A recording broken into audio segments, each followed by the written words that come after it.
Quand l'Église catholique avait décidé en 1942 d'éradiquer le vaudou en Haïti à travers une campagne anti-superstitieuse, Jacques Oumen était à ce moment-là en première ligne dans l'affrontement contre le clergé. Ses prises de position publiques et ses articles ont largement contribué à neutraliser la violence et la haine de l'Église catholique contre le vaudou.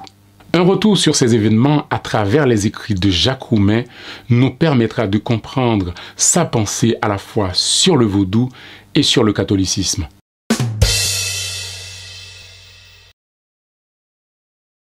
Avant d'analyser le célèbre texte de Jacques Oumen autour de la campagne anti-superstitieuse, rappelons d'abord quelques faits.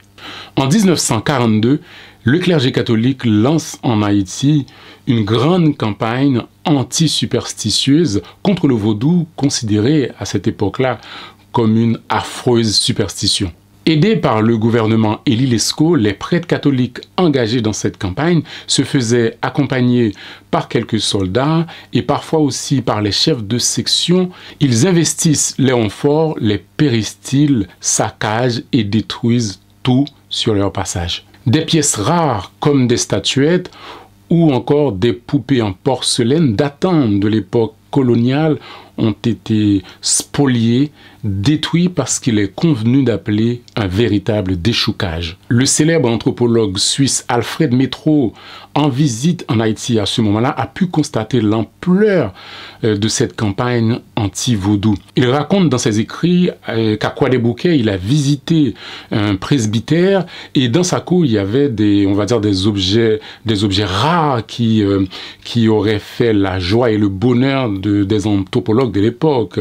Il dit constater des tambours à sautor, des statuettes, etc. Il a supplié en vain le curé de cette paroisse d'épargner ces objets, mais tout a été brûlé. Le président Élie Lescaut se faisait complice de cette injustice, mais il faut rappeler que sa fille André Lescaut interprétait des chants vaudous à l'étranger pour un public étranger. C'est là le grand paradoxe haïtien. En plus de ces violences criminelles, un prêtre du nom Froisset, le père Froisset, menait également à ce moment-là une campagne dans la presse contre le vaudou afin de justifier l'agressivité de l'Église catholique. Et c'est dans ce contexte que va intervenir Jacques Oumen, qui était à ce moment-là le directeur du bureau d'ethnologie qu'il venait de créer. En mars 1942, Jacques Oumen publie dans les colonnes du Nouvelliste un article intitulé « À propos de la campagne anti-superstitieuse ». Alors disons-le tout de suite, le texte n'est pas à proprement parler une défense aveugle du vaudou. Maintenant, voyons de plus près ce qu'il y a dans ce texte. Alors, Jacques Oumen, après avoir rappelé que, on va dire, les superstitions ont toujours accompagné l'humanité dans sa quête métaphysique, il écrit que l'haïtien n'est pas plus ni moins superstitieux qu'un autre peuple. Les pratiques dites superstitieuses auxquelles il se livre ont un caractère universel. Il cite pour cela de nombreux exemples de superstitions qu'on retrouve dans d'autres cultures, chez d'autres peuples, afin de prouver que Haïti n'était pas isolé. Il montre également que le christianisme s'est aussi construit sur des croyances superstitieuses. Alors, Jacques Oumen écrit que le vaudou n'est pas qu'une superstition, c'est aussi une religion qui reflète le niveau économique et social du peuple haïtien. Mais il n'était pas dans la célébration aveugle du vaudou. Je vous lis quelques extraits. Il faut naturellement débarrasser la masse haïtienne de ses entraves mystiques. Mais il ne triomphera pas de ses croyances par la violence ou en la menaçant de l'enfer.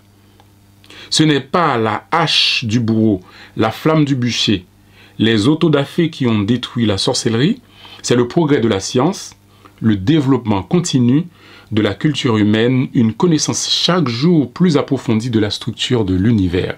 Donc, en gros, Jacques Oumen nous dit ce n'est pas le fait de vouloir se débarrasser du vaudou qui pose problème, c'est la manière de le faire.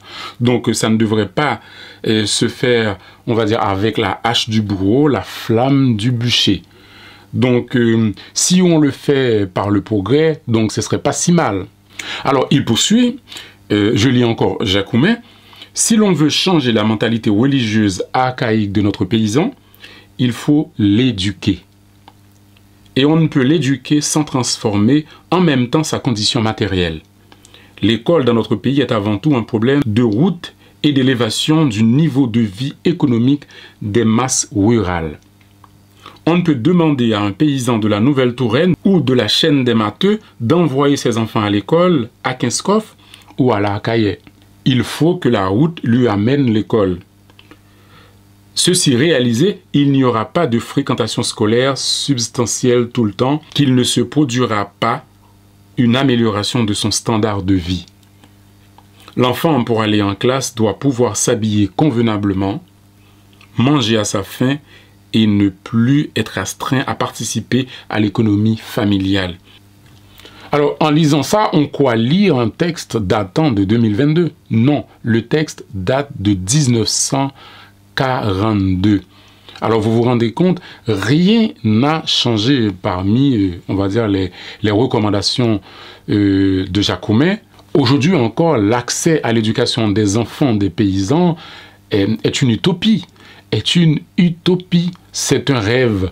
Donc, rien n'a changé depuis ces écrits de Jacoumet. Alors, je poursuis. Jacoumet encore. Tant que nous n'aurons pas développé un système suffisant de cliniques rurales, le paysan ira consulter le Bokor. Et il aura raison de le faire. Tant qu'il sera misérable, incapable de payer une consultation de médecin, de faire exécuter une prescription, il retournera au Bokor. Et encore une fois, on ne saurait l'en blâmer. Ou bien devra-t-il renoncer à l'espoir tenace de guérir, de sauver les siens de la mort, pour le bon plaisir de monsieur le curé, qui, lui, a les moyens de se faire soigner à l'asile français. Alors, une petite parenthèse, il me semble que l'asile français, c'était un hôpital privé réservé aux troupes françaises sur place en Haïti. Aujourd'hui, je ne sais pas ce qu'est devenu cet hôpital. D'ailleurs, est-ce qu'il existe encore? Ou bien qu'est-ce qu'on en a fait? Aucune nouvelle. Bon, si vous avez des informations là-dessus, vous pouvez nous le dire en commentaire. Alors, je poursuis. Ce qu'il faut mener en Haïti, ce n'est pas une campagne anti-superstitieuse, écrit Jacoumet, mais une campagne anti-misère.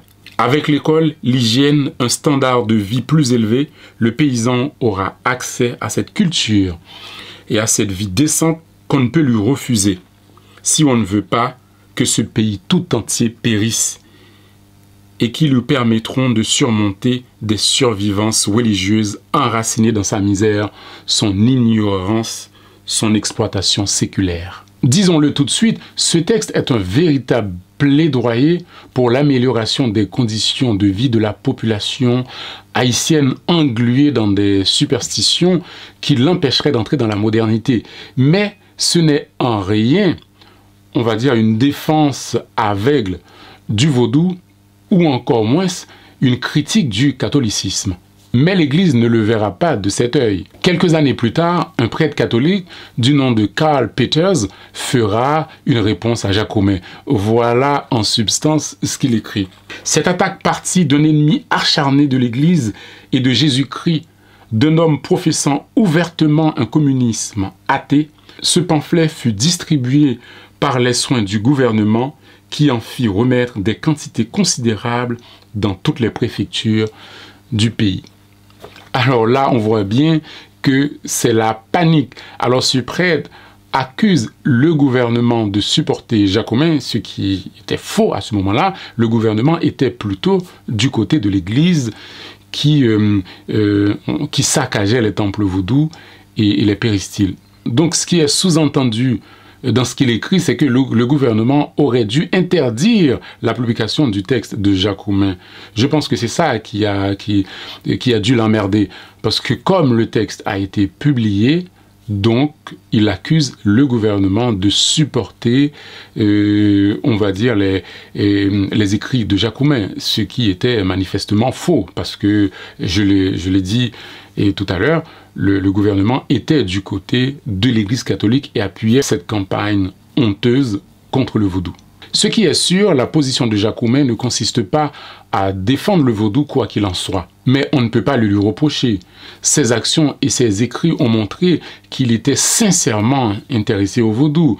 Je rappelle que Jacoumet est le fondateur du bureau d'ethnologie et l'un des rares écrivains haïtiens de cette époque-là, et encore même aujourd'hui, a produit une étude sérieuse sur le tambour assotor. Donc, dans cette affaire, la position de Jacoumet reste celle de l'ethnologue qui essaie de replacer le vaudou dans son contexte, on va dire, socioculturel, afin de mieux le comprendre et de l'expliquer. Mais la position de Jacoumet, c'est aussi et surtout celle d'un écrivain engagé qui croit que la seule guerre, l'unique guerre qu'il faut mener en Haïti n'est pas une guerre contre le vaudou, mais une guerre contre la misère et contre les injustices sociales. 80 ans après ces écrits de Jacoumet, cette guerre n'est toujours pas menée.